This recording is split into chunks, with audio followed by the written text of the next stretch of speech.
Okay, folks, I'm gonna go for a quick walk before I snow blow the driveway here and drive to the post office. And so I'll be, I'm gonna try to go for a quick walk and see how quick it takes to walk. It's a little bit more than 1.1 miles, and so.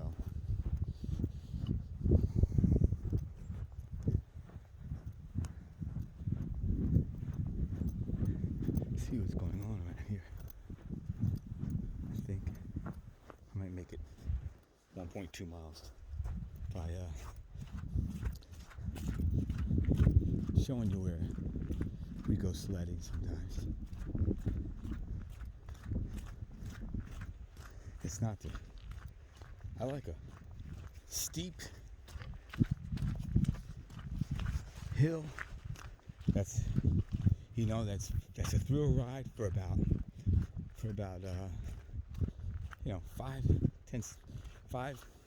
between 5 and 10 seconds tops. That's it. Then you can get your sled and walk back up to the top there and go again very quickly and get your quick thrill ride, as opposed to long, kind of long. Even you really wouldn't want to have a long, steep ride, because then, sorry folks, I'm trying to put my glove on. Let me see. You wouldn't want a long, steep ride, because then you gotta lug your sled back up to the top. It takes forever before you get next to the ride. But if it's a pretty short, steep, you gotta climb up the hill. That's a little bit of exercise there, but it's good, and you can get back down in a hurry. This place really goes sledding at times. It's a long hill down there, and so it's okay. What can you do? But there is a place, right? There's a photograph on my Facebook page where I'm up in the air pointing at camera. And I was really getting up there sometimes, though. We made we had let's see, it was steep, like that hill, maybe, I'm gonna say 50, 60 feet high, something like that, maybe 75. And it went down, and we made a ramp out of snow, a jump. And I was the first one to go down it. I was a teacher at this private boarding school at this time. And I was the first one to go down there. And I went down and hit the ramp and went straight up in the air. And I like say that's the hill right there. This little thing right here is the hill. I went up, and I'm up there. It seemed like I stopped for a second and came straight down right on my butt. But the sled was a hollow. I like to get sleds like that. It was kind of hollow. Anyway, I landed. I said, we have to extend that jump out a little bit. And we did, and we were like, we were doing well. We were having a lot of fun. And it was so fun that the journalism department came out, wanted to take photos. And, as long as you stayed in your sled, you were okay. But if you get nervous and you put your feet outside the sled, you kind of twist your ankle a little bit. I mean, everything was going well until a girl broke her back. Sammy B. I wonder if you would ever listen to this and remember that. I mean, she hurt herself, and it was like it's not like she broke her back and had to go and, get put in traction and all that. But she did something. She did fracture something a little bit back there. And she couldn't go to any gym activities for a few weeks. And so it's not funny, but I guess it's funny the way I said, oh, everything was going well until Sammy B broke her back. And anyway, what happened to this plow truck here? I wonder if this is that all-wheel drive one. I saw this all-wheel drive, if this is it. It was up by the Greek monastery. I should go up there sometime and show you guys. Really nice place. But it was off the side of the road when my truck was being fixed, so they gave me a Jeep Compass, and so I was coming down the road and I saw the truck off to the side of the road up there, and I go, "You okay?" He goes, "Yeah, can't drive down there." He said, "Let me see if this is." No, it's not. This is a normal truck. I hope we can break it down. I like the sound of this thing. Anyway, so he told me, he said, "You need to watch it going down there. There's like a hill sort of like this right here, you know." And he said, "It's very slippery. I don't know about driving down there." I said, "Okay, I'll be careful." So so I'm driving down there pretty slow, and all of a sudden I said, "Well, I don't want to go too fast because something doesn't feel right." So I put my foot on the brake. It's like I had no brakes, nothing. Didn't even attempt to stop. I hit it again, nothing. I'm like floating, like, oh my goodness. So I'm probably doing like 10. I don't know how fast I was going, but it's going too. I had no control of the car, and so then there was a hill going down this hill part there, and I'm just floating along, and I had no control, and so there's a tree, the closest tree to the road, and it also had a big snowbank on it, and I slid like right in through the snow there, and slid right upside that tree there where I couldn't get my door open. So I get out of the door. I'm just gonna walk, I get out of the door, I step on the road, and I just fell and start sliding. I had to get up, I had to like get off to the side, get back over there, climb around, hold on to the car, and close the car door. That's how bad it was. And I tried again a little bit to walk across the road, and I just fell and started sliding down the road. I've never seen anything like that. And so I had to walk on the ditch on this side of the road until it was flat. And then I walked, on this side. Then I walked across the road where it was flat. You had to be very careful. You just fall down. It was like, I don't know. I've never seen anything like that. And then I walked. I called Carolyn and all. And I was telling my kids, look out for me because I'm going to come through the woods. I'm not going to walk all the way down and go around. And, it's still like a mile or so, or at least away. Anyway, there's the hill. We go down. And on the other side there, like not on the other side, but like towards the end of this opening here, that's where we go, because you see it's kind of high. And it goes way down there. Then you got to lug your stuff back up. I don't know, I'm just thinking, it's the same thing with swimming. I like jumping off something and doing a flip, or, just doing anything, jumping off. I don't like just going out there swimming and standing in the middle of the lake, treading water. I do it with the family, because we shoot the breeze out there, I guess, a little. And, but I'd rather, just jump in, swim out to a raft, get on top, jump back in, go back, try to do a flip or something, crazy dive with the kids off the side, and that's what I like doing. And I always like to be around a diving board, and and it's the same thing with sledding, just action.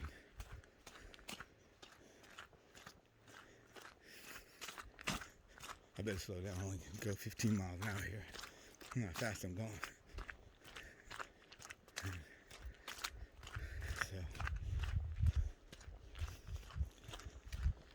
Okay, speed up. I'm past the speed limit sign.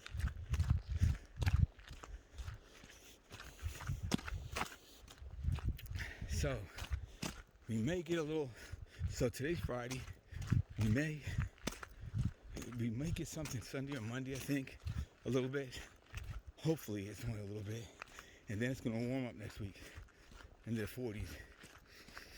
Some of you listening to this are going to say, warm up into the 40s? What are you talking about? That's not warm enough.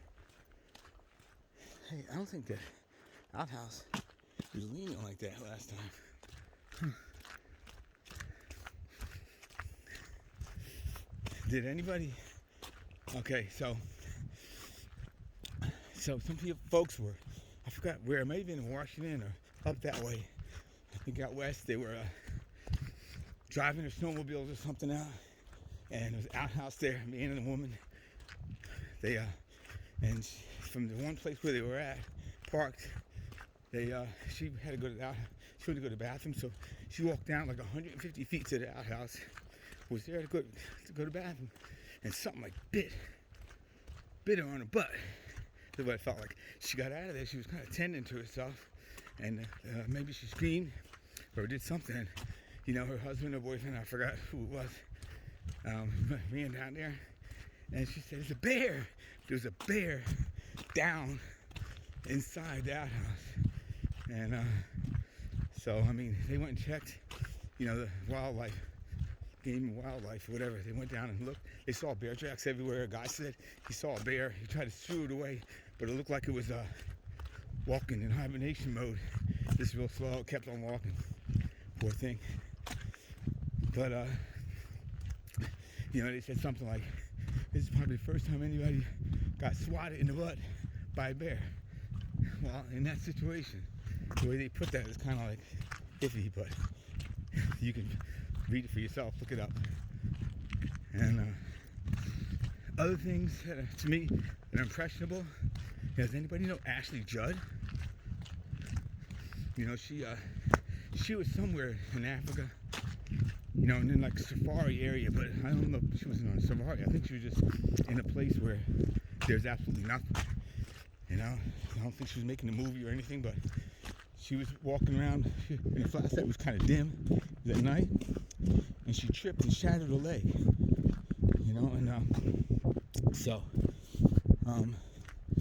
it took. If you look at the ordeal she had to get to a hospital, it was like, I think, 55 hours it took. I mean, they had to put her in like a hammock.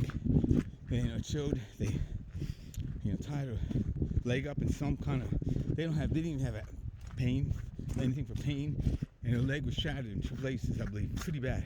She almost died, and you know, people had to carry her for hours, 5 hours or so, I don't know, even further, to get her out of there and get her someplace. And then they had at one point, they had a driver on a motorcycle for hours and hours. I mean, it was, you know, people were trying to hold her leg up because it was just, you know, if your leg is broken, they got like a stick tied around her leg as a splint before they could finally get to a hospital. And you know, I mean, she could easily lost her life, and she's like pointing out, like, there wasn't even, if something like that happened out there, there's nothing. You know, not even a pain pill to ease your pain while you're being carted for days to get to where hopefully you survive. Look it up. Ashley Judd, actress, sibling of, I know the mother. I think maybe the mother was, I think the younger one was Winona. The other sister, the singer, country singer, and then the mother. She's also the Judds. There you go. It's the mother and the daughter, both of them. And it's her sister. She's a movie star. Plays big movies. I'm sure most of you know. And if you don't, take a little peek and see if you like to survive the ordeal she just did, like in the past, like, I don't know, last week or so. I wouldn't. And let me think, what else? Oh, I'm glad to let you guys know that I charged my battery before I went on this. The last time I said, it's usually this, like, if I have 27% battery in this phone, I can go to sleep and wake up next day still would seem like 20, you know, or whatever.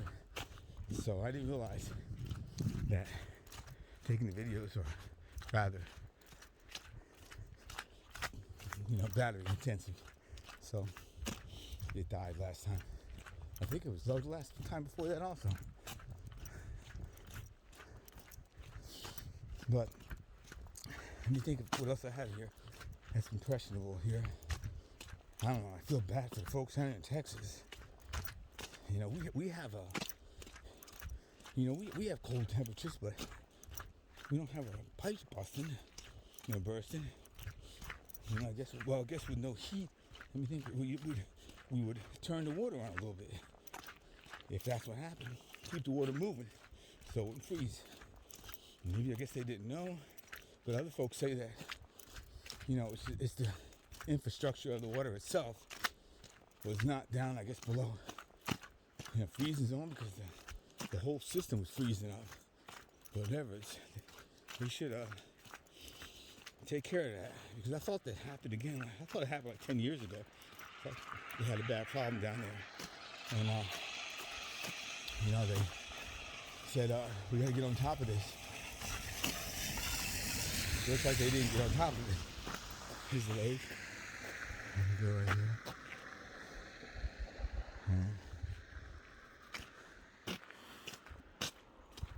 5 miles an hour. Okay, I'm good here. Can't get pulled over. Pedestrians crossing now. Where?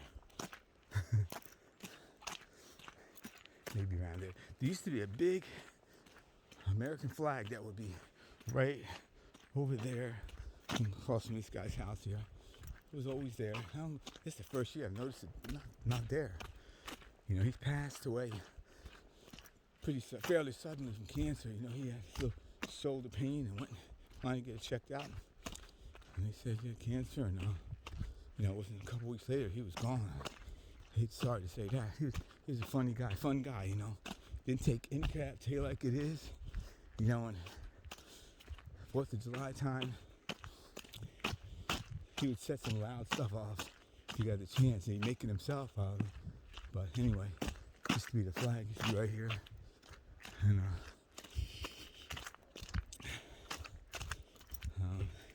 he's the kind of guy you really don't want to mess with. He'd tell you right where it is. Take your stuff and go elsewhere. It's the problems. But hey, I've been working on a house down here.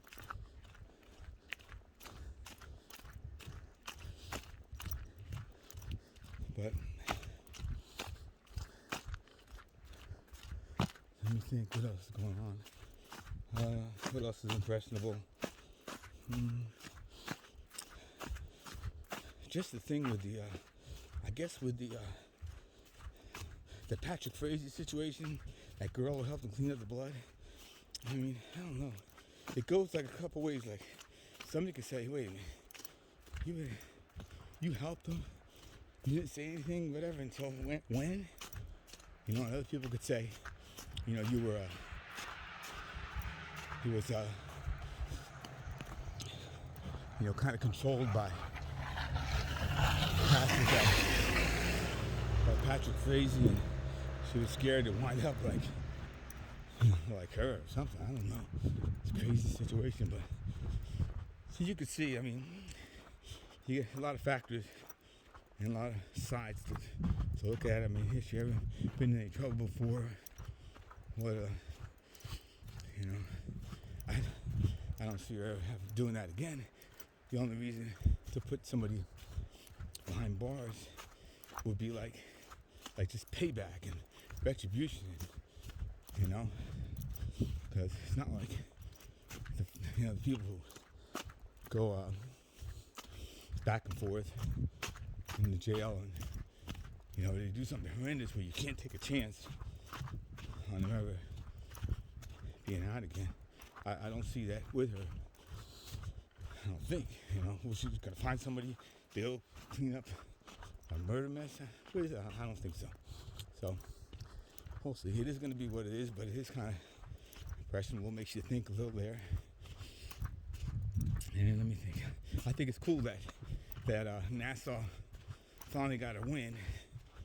They've had a couple very impressionable losses in the past. One of them was the Challenger, I believe it's called. Whatever, when the whole country, the kids took off school, whatever, in the classroom to watch the teacher, Christy McAuliffe, going up on the space shuttle, and started going up, and it's exploded. Oh my God. And that bothered me, still bothers me.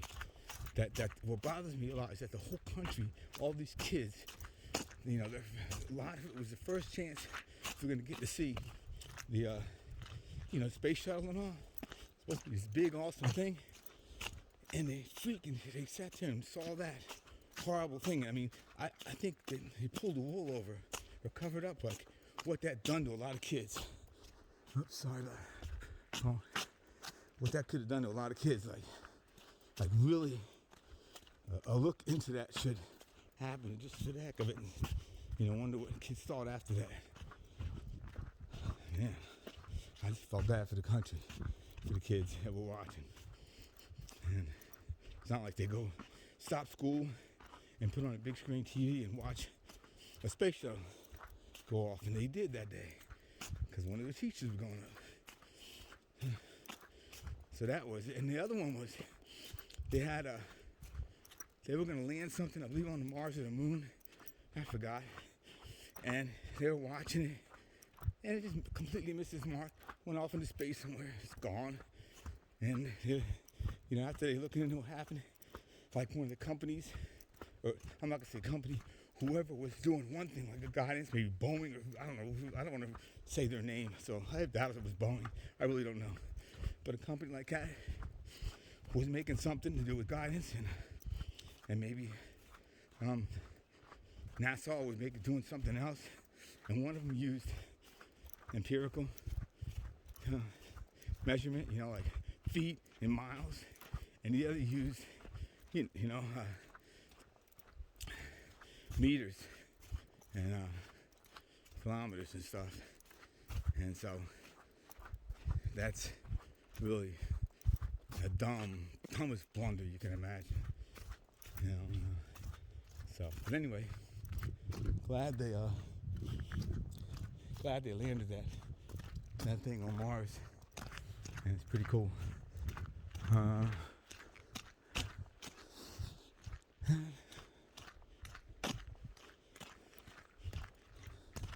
me see. So 22 minutes. That's kind of takes too long.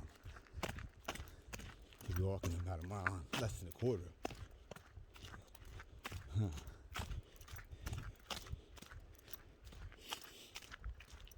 But anyway, it's you guys. Thanks for everybody. Thanks for watching.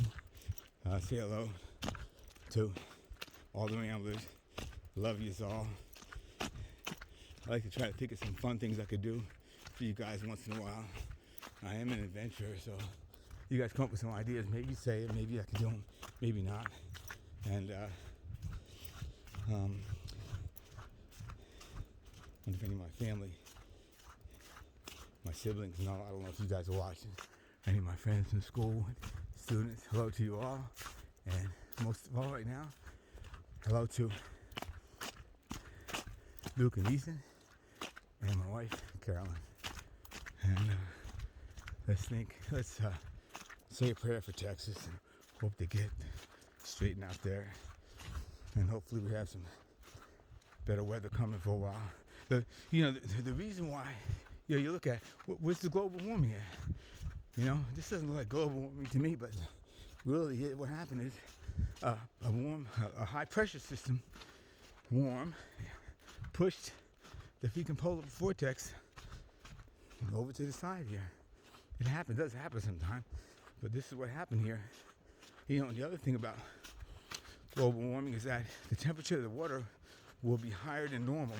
So when these storms do circle, wind goes across the oceans, it gathers a lot more moisture, so we can have a lot more snow that way because of global warming. But so here's my spiel about the weather. And so I love you all. I'm gonna go snow blow the driveway and drive to the post office. So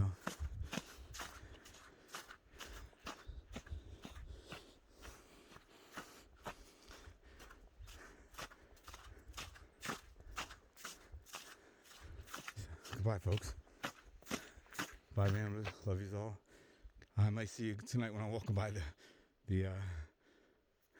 camera. Walking by Carolyn. Bye.